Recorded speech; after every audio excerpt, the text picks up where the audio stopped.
مجبوری بے روزگاری کی وجہ سے انسان کیا سے کیا نہیں کر گزرتا، بہت سے مصائب علام کا سامنا کرتا ہے، اپنے خاندان کے لیے جان جوخم میں ڈال دیتا ہے۔ آج کے دور میں اگر آپ نوجوان نسل پر نظر دوڑائیں اور ان کے خیالات کا جائزہ لیں تو وہ یہاں کے حالات کی وجہ سے بیرون ملک جانے کے لیے ہر وقت تیار نظر آتے ہیں، اس کے لیے خواہ انہیں کوئی بھی قدم اٹھانا پڑے۔ ایک وقت تھا جب یورپ کے لیے ڈنکی لگانے کا رواج نہیں تھا یا بہت کم تھا۔ عرب ممالک میں جب تیل کی دریافت کے بعد 70-80 کی دہائیوں میں زیادہ تر لوگ ان خلیجی ممالک میں روزگار کی غرض سے جاتے تھے کہ وہاں روزگار میسر ہوگا۔ کچھ لوگ وہاں سے اچھے پیسے کمانے کے بعد یہاں واپس وطن آ جاتے تھے، مالی حالات کے حساب سے یہاں کے لوگوں سے بہتر ہو جاتے تھے۔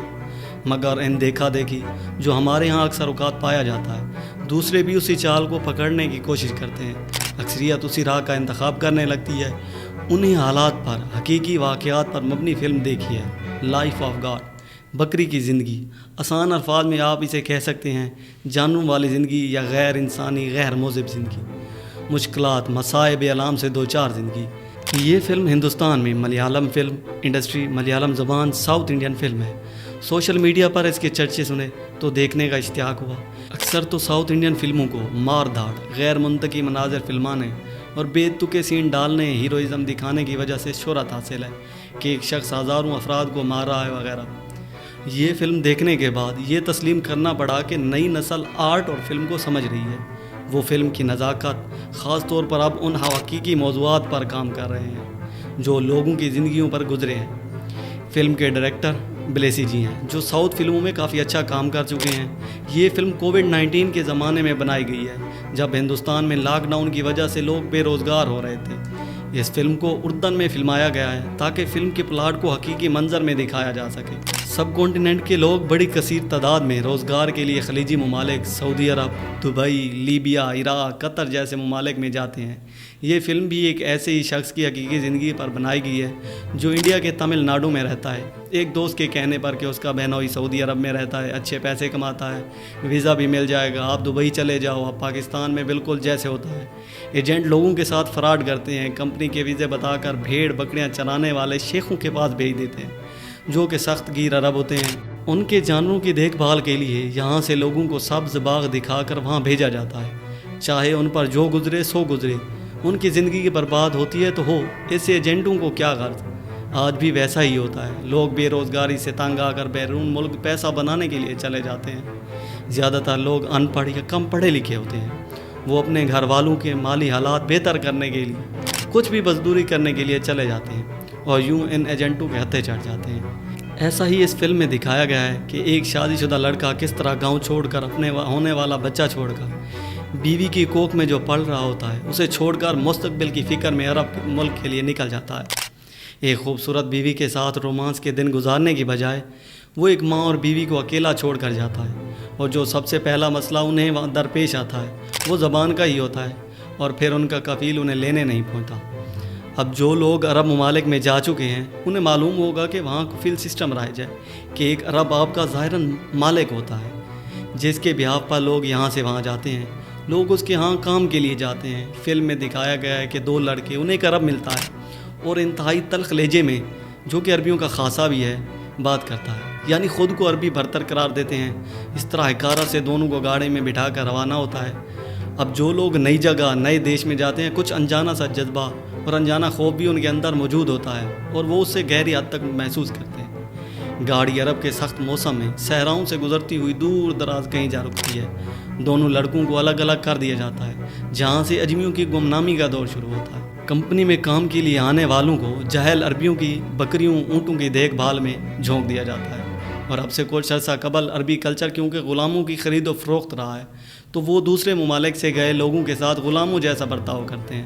بڑے شہروں میں کمپنیوں میں کام ملنے کی صورت میں صورتحال تھوڑی مختلف ہوتی ہے کہ وہاں سہولیات میسر ہوتی ہیں، جبکہ اگرچہ گاؤں، دور دراز صحراؤں، دیہاتوں میں پھنس گئے تو وہاں کوئی حالات نہیں ہوتے۔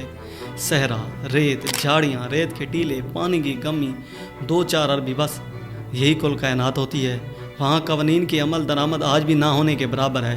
یوں ہی دکھایا گیا ہے کہ پہلے سے ایک مرد بزرگ لاغر جس کی حالت کچھ ایسی ہو چکی ہوتی ہے کہ وہ عرصہ دراز سے نہایا ہوا نہیں معلوم ہوتا اور ذہنی توازن بگڑ چکا ہوتا ہے، جو یوں ہی اپنے خاندان کی کفالت کے لیے کئی سہانے خواب لے کر آیا ہوگا، جیسے فلم کا مین کردار آتا ہے۔ اس نے بھی ایک منصوبہ بنایا ہوتا ہے کہ چند سال یہاں مزدوری کرنے کے بعد گھر لوٹ جائے گا، اپنے بیوی بچوں کے ساتھ خوشحال زندگی بسر کرے گا۔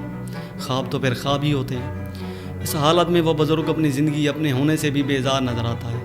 عربیوں کا غیر انسانی رویہ، کوڑوں سے مار پیٹ، انسانوں کو اپنا غلام اور جانور ہی بنا کر رکھنا شروع ہوتا ہے۔ کچھ ماہ تو وہ وہاں گھر کا خیال، گھر والوں کی فکر اڑے آتی ہے، ہونے والے بچے اور بیوی کی محبت رلاتی ہے، سینے میں ٹھہر ٹھہر کے درد کی ہوک اٹھتی ہے۔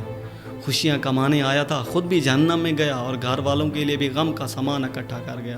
یوں زندہ ہوتے ہوئے اپنے لیے اور دوسروں کے لیے مر جاتا ہے۔ فلم میں جو کرب، دکھ اور حقیقی مناظر فلمائے گئے ہیں بالکل حقیقی دکھائی دیتے ہیں، جیسے فلم پر کی گئی محنت نظر آتی ہے، اور اداکار نے کمال کے فنی جوہر دکھایا ہے، ایسے کردار نبھایا ہے جیسے اس کا حقیقی طور پر گزارا ہو۔ سب سے زیادہ تکلیف دہ مناظر وہ ہے جہاں وہ پہلے سے خوابوں کی قبر بننے والا بزرگ مر جاتا ہے اور صحرا میں گرد ریت میں دھسی ہوئی اس کی خشک لاج کو نوچ رہے ہیں۔ وہ آنکھیں جو اپنے بچوں کے لیے سہانے خواب سجائے دیار غیر آئی تھیں، وہ حسرت کا معمہ بن گئی تھیں، انہیں گرد نوچ رہے ہیں۔ بے یار و مددگار، بھوکا پیاسا، اپنے وطن سے دور اکیلا مر گیا ہے، اس پر کوئی آنسو بہانے والا بھی نہیں ہے، اور یوں ہی نہ جانے کتنی ہی ماؤں کے لال ریت کی خوراک بنے ہوں گے۔ وہاں کے مقامی عربیوں کی بے حسی اور وحشی پن کو اجاگر کیا گیا ہے کہ انہیں اس سب سے کوئی سروکار نہیں ہے کہ کوئی مر گیا ہے۔ مرکزی کردار جس کا نام نجیب ہے، اسے بھی اپنا انجام ایسا ہی دکھائی دینے لگتا ہے۔ وہ کئی بار وہاں سے فرار ہونے کی کوشش کرتا ہے اور غضب کا نشانہ بنتا ہے۔ پاؤں ٹوٹ جاتے ہیں، زندگی میں واپس گھر لوٹنے کی امید ختم ہو جاتی ہے۔ ذرا چند لمحوں کے لیے خود کو سوچیے کہ آپ ہنستے ہنستے گھر سے دور کہیں گم ہو جائیں اور ماں اور بیوی ہجر میں تڑپتی رہے، اور آپ زندگی سے اور خود سے ہی گم ہو جائیں۔ روح کانپ جاتی ہے۔ آپ کو جان کر حیرانی ہوگی، آج بھی عرب ممالک میں ایسا ہی برتاؤ ہوتا ہے۔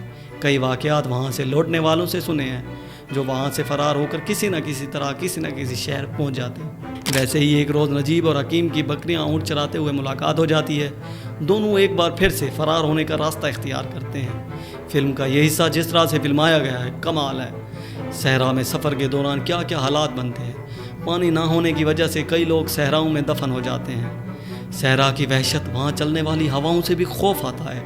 صحرا اپنے حصار میں کیسے گرفتار کرتا ہے، اس کی وسعت کتنی ڈراؤنی ہوتی ہے۔ ایک حبشی ابراہیم جو کہ کرمنل مفرور ہوتا ہے، وہ انہیں ساتھ لے کر چلتا ہے۔ حکیم راستے میں ہی پیاس کی شدت کی وجہ سے کیسے ہی اپنے ساتھیوں پر برستا ہے۔ وہ مناظر دل دہلا دینے والے ہیں۔ جب واپس لوٹنے کی امید نہ تھی تو زندگی ڈھونڈتے تھے، اب قید سے نکلنے میں کامیاب ہوئے تو قدرتی آفات نے وطن سے دور کیے ساتھی کو ساتھی کے سامنے تڑپتے ہوئے صحرا کی ریت کھاتے ہوئے مرتے ہوئے دیکھا ہے۔ پھر نجیب کو تھوڑے ہی فاصلے پر پانی کا ملنا اور وہاں پانی کا ملنا زندگی کا اللہ اٹھانا ہے، اور یوں نجیب منزل تک پہنچنے میں کامیاب ہوتا ہے۔ فلم میں دکھایا گیا ہے کہ سعودی ادارے وہاں پر کفیل کو کیسے سپورٹ کرتے ہیں، فرار ہونے والوں پر کفیل کیسے تشدد کرتے ہیں، واپس بھی لے جا سکتے ہیں جیسے وہ اسے ان کا غلام ڈکلیئر کر چکے ہوں۔ غلام کی زندگی کا مالک وہ عرب ہوتا ہے جس نے خریدا ہو۔ حقیقت کو ظاہر کیا گیا ہے کہ تھوڑی کھا لو لیکن ان کے جنگل میں کبھی مت جاؤ۔ اداکاری انتہائی بہترین، پروڈکشن لاجواب، لیکن پہلا حصہ بلا وجہ ایسا لگتا ہے کہ کھینچا گیا ہے۔ مناظر کو دہرایا گیا ہے، ایک طرح سے پیچھے رہ جانے والوں کو بھی دکھایا جانا چاہیے تھا۔ یہاں ایک فرد مصیبت میں ہے تو پیچھے پورا خاندان کس طرح کرب میں تڑپ تڑپ کر رہ گیا ہوتا ہے، یہ حصہ بھی دکھایا جانا چاہیے تھا۔ فلم کا دوسرا حصہ المناک ہے۔ اب دیکھا جائے تو ہمارے ملک میں بھی سیم ایسا ہی ہوتا ہے۔ بے روزگاری سے بچنے کے لیے لوگ بیرون ملک کا رخ اختیار کرتے ہیں اور لقمہ اجل بن جاتے ہیں۔ ڈنکی لگاتے ہوئے سینکڑوں جانیں سمندروں، جنگلوں، پہاڑوں، صحراؤں کی نظر ہو جاتی ہیں۔ کیا وجہ ہے کہ لوگ اتنے واقعات سننے کے باوجود بھی جان کو مصیبت میں ڈال کر پار جانا چاہتے ہیں، اور مائیں بھی کیسے اپنے جگر کے ٹکڑوں کو بھیجنے کے لیے تیار ہو جاتی ہیں؟ اس کی وجہ وہ معاشی حالات ہیں کہ چلو اگر ایک مصیبت برداشت کرتے ہوئے پہنچ گیا تو پیچھے نسلیں سمجھ جائیں گی۔ کوئی ایک ان میں سے اپنے آپ کو قربانی کے لیے تیار کر لیتا ہے۔ آئے روز کسی نہ کسی ایسے انہونے واقعات کی خبریں آتی رہتی ہیں۔ حکومتوں کے حالات ایسے ہیں کہ روزگار بنانے کا نام نہیں لے رہی۔ ہمارے سیاستدانوں کو اپنے وطن کے لوگوں سے ذرا مبادلہ چاہیے۔ فارن ریزرو کیسے؟ وہ لوگوں کو نہیں روکتے، باہر جانے والے افراد کا حساب ایجنسی کے پاس ہوتا ہے اور وہ خاموشی اختیار کر لیتے ہیں، اپنے شہریوں کو دوسرے ممالک میں کوئی مدد فراہم نہیں کرتے۔ یوں ہزاروں ماؤں کے لال غفلت کی بھیڑ چڑھ جاتے ہیں۔